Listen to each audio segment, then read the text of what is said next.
Chiu Shuying est coordinatrice au relais législatif populaire du district de Zhonghai à Jiangmen. Il s'agit de la première station de niveau national dans la province du Guangdong. Il y a 3 mois, elle se rendait dans ce centre de service aux personnes handicapées. Son objectif était de recueillir des avis sur des propositions d'amendement à une loi nationale connue sous l'appellation « Construire un environnement sans barrières ». Aujourd'hui, elle est de retour pour rendre visite aux mêmes personnes avec qui elle avait pu échanger. Mon opinion à l'époque était qu'il fallait allonger la durée des feux verts au carrefour car il faut plus de temps pour que des personnes handicapées puissent traverser la route. Je pense que ce type de mécanisme pour relever nos points de vue est une bonne chose. C'est une manière forte de respecter les opinions de nos personnes handicapées. Il existe quelques points de collecte d'opinion regroupés sous le relais Zhonghai, chacun comportant un groupe de coordinateurs bénévoles. Ceux-ci recueillent des opinions en faisant du porte-à-porte, en organisant des forums et en surveillant les plateformes en ligne. Nous avons plus de 70 groupes WeChat à notre relais. Les habitants peuvent donner leur avis en laissant des messages. Ou ils peuvent aussi utiliser notre mini-programme WeChat. C'est le système derrière notre mini-programme.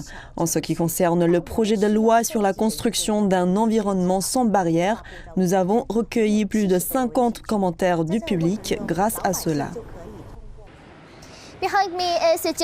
Derrière moi se trouve le centre de service communautaire de Jiangcui. Il s'agit de l'un des points de collecte d'opinion au sein des relais de base de Zhonghai. Une grande partie du travail des coordonnateurs sur ce sujet est centralisée ici.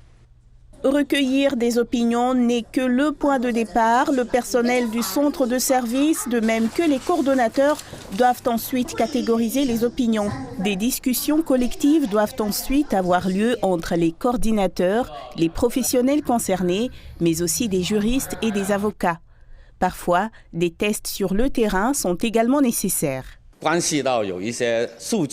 Par exemple, lorsque les gens nous disent qu'il est gênant pour les personnes âgées et handicapées de traverser au carrefour, nous avons besoin de données pour démontrer l'étendue du problème.